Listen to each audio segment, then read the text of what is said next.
पैसे मांगेंगे? किस हक से मांगते हैं हमारे से पैसा? पेशेंट के साथ वाला कोई नहीं आता था, हम ही करते थे पेशेंट का सारा देखभाल, खाना खिलाना, उनको हाथों से लैट्रिन बाथरूम साफ करना, गांड भी धोना उनकी सबकी, हम ही करते थे सब। और छुट्टियां दे देते हम लोगों को। आप लोगों का काम क्या होता था? हाउस कीपिंग का काम है हमारा, साफ सफाई का। कोविड टाइम से हम काम कर रहे हैं, 2020 से, जुलाई से जब खुला ये, जब इसका उद्घाटन हुआ है, तब से हमें कभी 10,000 मिलता है, कभी 11, कभी 13, और बताते हैं 18,000 रुपये सैलरी है। तो कभी पूरी सैलरी हमें दी नहीं है। पर हमारी कार्तिक कंपनी अच्छी थी, अब जो आई है वो बिल्कुल अच्छी नहीं है। अब कह रहे हैं 10,000, फिर कहता है 12,000। ये थे, इन्होंने 40,000 की डिमांड करी थी, 40,000 दोगे तो टूटी पे लगेगी। और ये जो अब कह रहे हैं 3 महीने बाद, क्योंकि इन्होंने पहले बताया नहीं था कि टेंडर जाने वाला है, तो अब ये दोबारा फिर से 15,000 रुपये मांग रहे हैं। मैं 15,000 रुपये कहाँ से लेके आऊँगी? मैंने पिछला जो 40,000 रुपये लिया उसका भी ब्याज नहीं दिया अभी मैं ये पैसे कहाँ से लेके आऊँ? ये जो डिमांड। नमस्कार, मैं संतोष कुमार अम्बेस और इस वक्त मैं पहुंचा हूं दिल्ली के बुराड़ी। और जैसा कि मैं ये बिल्डिंग में दिखा देना चाहता हूं, ये बिल्डिंग है, हॉस्पिटल है, और दिल्ली सरकार के नज़रों में ये 1000 बेड वाला जो हॉस्पिटल है वो कोविड सेशन में इसको ओपन किया गया था, विशेष जब वो कोविड सेशन चल रहा था और जिस समय कोरोना काल के समय मरीजों की बढ़ोतरी हो रही थी, तो इस हॉस्पिटल को उसी दौरान खोला गया, ओपन कर दिया गया। जैसे कि आज जो विवादित जो बयान आ रहा है लोगों की तरफ से, वो ये आ रहा है कि इस कोविड हॉस्पिटल में और इस बुराड़ी हॉस्पिटल में जितने भी निचले स्तर के जो कर्मचारी हैं, जिसे हम हाउस कीपिंग बोलते हैं, उसकी कर्मचारी की तरफ से बहुत बड़ा यहाँ पे धरना प्रदर्शन किया गया। वो धरना प्रदर्शन करने का वजह ये रहा कि उनको सैलरी को लेकर के कहीं ना कहीं सैलरी में रुकावट है और टेंडर चेंज हो रहा है। तो उस टेंडर के दौरान में जो इनकी जो मांगें होनी चाहिए थी, जो पहले से एज इट इज़ जो चल रहा था इनके सैलरी को लेकर के, और पीएफ और भी बहुत सारी चीज़ें होती हैं जो कि गवर्नमेंट की निर्धारित करती है, वो सारी चीज़ें कटौती कर दी गई है, यानी हटा दी गई हैं। और सैलरी जो थी इनकी, जो फिक्स सैलरी थी, उस सैलरी में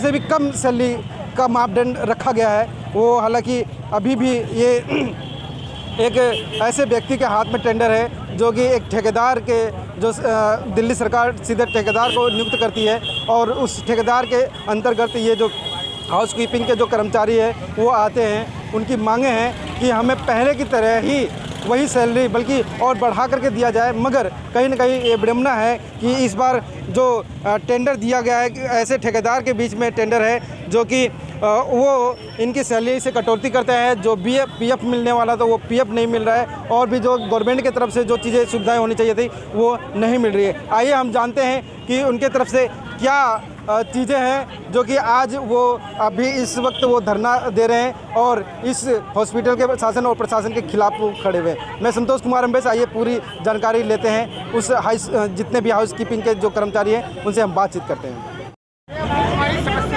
जैसा कि मैं दिखा देना चाहता हूँ, इस वक्त ये वो कर्मचारी हैं जो कि आज उस ठेकेदार से परेशान हैं जिस ठेकेदार को नया टेंडर मिला हुआ है, और अभी कहीं ना कहीं ये पुराने कर्मचारी हैं। हालांकि ये काफ़ी पुराने कर्मचारी, जो ठेकेदार है वो नया आया हुआ है जिसको टेंडर मिला हुआ है, और इनसे हम बात करेंगे क्या वो समस्याएं हैं जो कि आज रोड पे वो आ गए और अपने धरना प्रदर्शन को करते हुए अपने हक को मांग रहे हैं। आपका? जी, मेरा नाम संध्या है जी। हम यहाँ पे काम कर रहे हैं, तीन साल हो चुके हैं हमें, और अब हमें हटाया जा रहा है, और हमें नया जो हमारा पुराना टेंडर है वो हमें कुछ सही रख रहा है, लेकिन अब जो नया वाला टेंडर आ रहा है वो हमें 12,000 रुपये सैलरी दे रहा है, ना ही पीएफ दे रहा, ना ही एसआई दे रहा। और हम, हाँ जी, हेलो, ये जो पुराने लोग हैं ना, वो हमसे पैसे ऐंठने के लिए दोबारा पैसे मांग रहे हैं। पहले हम लोगों ने पैसे दे चुके हैं, पैसे दे के यहाँ पे लगे।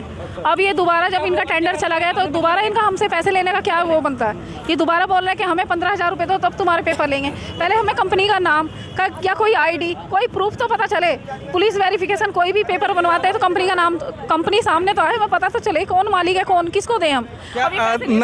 नई भर्तियाँ भी हो रही हैं आप लोगों के अलावा भी नई भर्तियाँ हो रही हैं? लोग चुप 8 भर्ती हो चुकी है नई, 40 अभी 3 महीने पहले भी 40,000 रुपए दे के काफी लोग लगे हैं। अब वो उनसे फिर पैसे मांग रहे हैं दोबारा, फिर मांग रहे हैं 15,000 रुपए। अभी हमने बात करी है तो सब बड़े सर के सामने साफ झूठ बोल गए कि हमने पैसे नहीं मांगे। ये झूठ इतना बोलते हैं बहुत ज्यादा। ये सबके सामने कह रहे हैं कि अभी नया टेंडर नहीं आया, ठीक है, तो आप पुराने टेंडर में हो, ठीक, पुराने टेंडर में अगर हम लोग हैं तो आप हमसे पैसा क्यों मांग रहे हो कि डॉक्यूमेंट के साथ आप 15,000 रुपये दो, फिर आप यहाँ पर डॉक्यूमेंट जमा करा के आओ, क्योंकि हमारे जो उर्मिला है और एक और क्या नाम है उसका, लीला। ये गई थी, उनके डॉक्यूमेंट नहीं लिए और उन्होंने सीधा कह दिया डॉक्यूमेंट के साथ 15,000 रुपये लेके आओ। जब पुराना नया टेंडर आया तो वही तो मांग रहे हैं ना हमसे, ठीक है। और 12,000 रुपये सैलरी है। अगर गवर्नमेंट की तरफ से कितनी सैलरी होती है हमारी, है ना? PF दे रहे हैं, ना कुछ भी देते हैं, ना बोनस दे रहे हैं, ना कुछ नहीं दे रहे। ये कोई बात होती है? 12,000 में क्या करेंगे हम लोग? पहले हमारे को देते थे 14,800 हाँ, PF वगैरह सब कटता था। अब नहीं है इसमें। कौन सी कंपनी थी पहले और अब? पहले कार्तिक थी, अब ग्लोवर करके कोई कंपनी आई है, ग्लोवर एंजल करके। तो अब ये बताइए कि हम लोग क्या करें इसके अंदर? 12,000 में किसी का घर चलता है? या मेरे हस्बैंड नहीं है, अगर हस्बैंड नहीं है तो 2 बच्चे। कमरे का रेंट भी हमारा 5,000 7,000 रुपये। हम लोग क्या कमाएंगे? 10,000 देते हैं, कभी 8,000 देते हैं, 6,000, और छुट्टियां दे देते हैं हम लोगों को। आप लोगों का काम क्या होता था? हाउस कीपिंग का काम है हमारा, साफ सफाई का। कोविड टाइम से हम काम कर रहे हैं, 2020 से, जुलाई से जब खुला ये, जब इसका उद्घाटन हुआ है, तब से हमें कभी 10,000 मिलता है, कभी 11, कभी 13, और बताते हैं 18,000 रुपये सैलरी है। तो कभी पूरी सैलरी हमें दी नहीं है। पर हमारी कार्तिक कंपनी अच्छी थी, अब जो आई है वो बिल्कुल अच्छी नहीं है। अब कह रहा है 10,000, फिर कहता है 12,000। अब कंपनी वालों से मिले हो नहीं, रुको ना पहले। और कंपनी वालों को चेहरा तक नहीं दिखाया हमें, डॉक्यूमेंट हमारे ऐसे ही जमा कह के दो, और 15,000 रुपये मांग रहे हैं। अच्छा, आप लोगों ने कोविड में भी काम करा? पूरे कोविड में काम किया है। जो अगर इंसान अपने बच्चा भी अपनी माँ को नहीं छूता था, हमने छुआ है, उसका गंध हमने धोया है। तो ये हमारे को कैसे हटा देंगे? ये हमारे से कैसे पैसे मांगेंगे? किस हक से मांगते हैं हमारे से पैसा? पेशेंट के साथ वाला कोई नहीं होता था, हम ही करते थे पेशेंट का सारा देखभाल, खाना खिलाना, उनको हाथों से लैट्रिन बाथरूम साफ करना, गांड भी धोना उनकी सबकी, हम ही करते थे सब काम हम लोग करते थे। जब हम करते थे सारे हमने 5-5 घंटे किट पहनी है, बीमार होने के बावजूद भी 5-5 घंटे किट पहन के रात दिन सेवा करी है हमने पेशेंटों की। करने के बावजूद 2 कोरोना वो निकल गए टाइम, दोनों में हमने करी। अब ये लोग तो कहीं ना कहीं ये लोगों में काफ़ी विडम्बना है कि जो जिस प्रकार से कोविड सेशन में इन्होंने पूरा कोविड सेशन में कोरोना काल में पेशेंटों के साथ में वो कार्य करते थे, जो कि उनके परिवार के जो जितने भी सदस्य थे वो दूर होते थे, मगर ये कहीं ना कहीं वो पास में आकर के छू करके भी वो काम करते थे। सर, क्या कहना चाहेंगे आप लोग? सर, मेरा नाम सतवीर है। मैं 2 साल मुझे यहाँ से काम करते हो गए। और हमारे जो पुराने सुपरवाइज़र हैं, अब नया टेंडर हमारा आ चुका है, लेकिन हमारे जो पुराने सुपरवाइज़र है वो हमसे 15,000 रुपये मांग रहे हैं, जबकि हमें नहीं पता कि नया टेंडर वाला कौन है। और हमारा ग्लोबल नया टेंडर, हमने सुना कि हमारा नया टेंडर ग्लोबल के नाम से आया है, लेकिन उनसे हमारी कोई बातचीत नहीं हुई है। लेकिन ये जो भी काम कर रहे हैं हमारे पुराने सुपरवाइज़र कर रहे हैं, और पुराने सुपरवाइज़र ही हमसे पैसा मांग रहे हैं। और हमने अभी उनसे बात करी थी तो उन्होंने हमसे साफ मना कर दिया कि हमने कोई पैसा नहीं मांगा, जबकि उन्होंने हमसे पैसे मांगे हैं कि ऑफिस में बुला के हमसे कहा कि 15,000 रुपये दो और डॉक्यूमेंट्स दो। ऐसा कोई सबूत है जो कि मतलब आप दिखा सको कि हमसे मांगे? ऐसा कुछ मेरे पास नहीं, लेकिन ज्योति के पास है, हमारे साथ में जो काम करती है अभी। और हमें महीने में 4 छुट्टी होती थी हमारी, लेकिन उसके अलावा भी 4 छुट्टी दी जाती थी, और उनकी हमारी तनख्वाह काटते थे। कभी भी पूरी ड्यूटी नहीं दी इन लोगों ने। और उनके पैसे किसी को 18 दे रहे हैं, किसी को 16 ड्यूटी दे रहे हैं, किसी को 15 दे रहे हैं, किसी को 20 दे रहे हैं, इससे ज़्यादा ड्यूटी नहीं देते। रिकॉर्डिंग है आप पे प्रूफ करूँ? ज्योति है, रिकॉर्डिंग है ना तेरे पास पैसे की? क्या रिकॉर्डिंग भी सब कुछ है आपके पास में? आपसे मांगा गया था? सर, मैंने भी कुछ टाइम पहले 3 महीने पहले 40,000 रुपये दिए थे। इन्होंने 40,000 की डिमांड करी थी, 40,000 दोगे तो ड्यूटी पे लगेगी। और ये जो अब कह रहे हैं 3 महीने बाद, क्योंकि इन्होंने पहले बताया नहीं था कि टेंडर जाने वाला है, तो अब ये दोबारा फिर से 15,000 रुपये मांग रहे हैं। मैं 15,000 रुपये कहाँ से लेके आऊँगी? मैंने पिछला जो 40,000 रुपये लिया उसका भी ब्याज नहीं दिया अभी मैं ये पैसे कहाँ से लेके आऊँ? ये जो डिमांड रख रहे हैं 15,000 रुपये की, तो मैं कहाँ से ला के दूँगी? आप बताओ क्या है? मेरी बेटी है, मैंने 40,000 रुपये देके इस बच्चे को लगवाया, ठीक है जी। अब वो दूसरा टेंडर वाला फिर पैसे मांग रहा है, कहाँ से देगी गरीब आदमी? ये बताओ आप। और सारी जनता, सफाई झाड़ू पोछा करने वाला।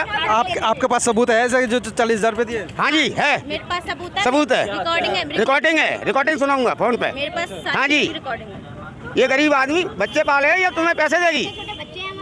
हैं? आप बताइए। तो और भी कोई समस्या है किसी के पास? हर साल टेंडर भेगा ना। आ जाओ आ जाओ आ जाओ, आगे का आ जाओ। क्या मतलब कि क्या है?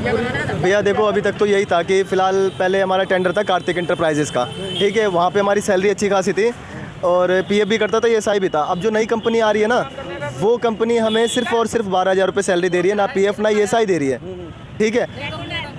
देखो, नाम किसी का नहीं है, बात यह है कि हमें पूरे पैसे चाहिए, ठीक है, सैलरी हमारी 18,000 रुपये, हमें 18,000 रुपये सैलरी चाहिए, हमें ड्यूटी चाहिए, पूरी बात खत्म। ठीक है, हम किसी का नाम नहीं लेते, हम किसी का वो नहीं करते, हमें PF ESI प्लस सैलरी हमारी पूरी चाहिए। नाम किसी का देखो, नाम कौन है इस तत्काल में अभी? ग्लोबल वेंचर्स है कंपनी, वो आ रही है, वही मांग रही है, वही 12,000 रुपये सैलरी दे रही है, वही दे रही है सैलरी। पर्सन तो होगा ना कोई। ऐसे यहाँ के सुपरवाइजर बता रहे हैं कि वो 12,000 देगी, क्योंकि उनको भी यही सुनाई में वहाँ से आया है कि हाँ, उनको भी किसी और के माध्यम से पता चला, उन्होंने हमें बताया। ठीक है, हमें 12 नहीं चाहिए, हमें हमारी सैलरी 18,000 रुपये है जो वो चाहिए। ठीक है, विथ PF ESI। ठीक है, बता तो दिया भैया, आप कितना आप बता लीजिए।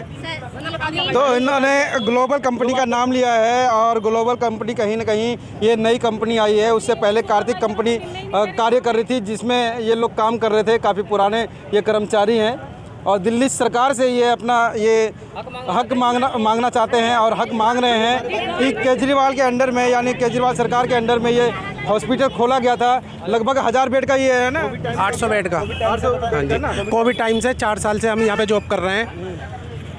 हर बारी में है ना सैलरी है ना, छुट्टियाँ दी जाती हैं। तो क्या अभी क्या मांग क्या है आप लोग? मांग की है ये हमारी है ना, हमें पूरी सैलरी मिली है, हमें बोनस PF वगैरह सब कुछ। हाँ जी। तो कहीं ना कहीं ये बहुत बड़ा स्कैंडल जो चल रहा है इतने कर्मचारियों के बीच में, जो नई कंपनी ग्लोबल कंपनी जो आ करके ये जो इनके साथ में पैसे ऐंठने का और जो धंधा बना रखा है, कहीं ना कहीं ये पुराने कर्मचारी हैं, इनके साथ में ऐसा नहीं होना चाहिए था। गेट के बाहर भगाओ। DNS मैडम कह रही है इन्हें गेट से बाहर भगाओ, किसी को भी ड्यूटी नहीं मिलेगी। ये DNS मैडम फर्स्ट फ्लोर पे बैठती है। इंचार्ज है क्या? हाँ, इंचार्ज है, ड्यूटी इंचार्ज है। सिस्टर इंचार्ज है? जी हाँ। अच्छा, वो भगा देती है? हाँ, भगा दिया उसने, और कह रही है कि इन्हें गेट से बाहर करो, और इनकी शक्लें देखिए, 18,000 रुपये लेंगी। उनकी सैलरी कितनी है? उससे यही तो पूछो, तेरी सैलरी कितनी है? इस वक्त हॉस्पिटल में 1.5 लाख है। हाँ, हॉस्पिटल में। चलेंगे, मिलवाएंगे आप लोग? अभी जाने ही नहीं देंगे वो लोग।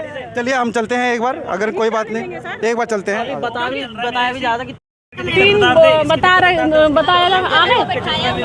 नहीं, तीन जनों को जो किस रूप में बिठाया है कि वो लोग बोल रहे थे, इस वजह से वो लोग सबसे पहले आगे हुए थे इन सारी चीज़ों के लिए, तो वो इसलिए उनको बैठाया गया समझाने के लिए कि तुम लोग ये सारी चीज़ें मत करो, क्योंकि तुम सब कुछ।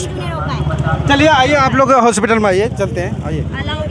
वीडियो कैसी लगी आप अपने कमेंट्स के माध्यम से हमें बता सकते हैं, और चैनल को लाइक, शेयर और सब्सक्राइब जरूर करें। धन्यवाद।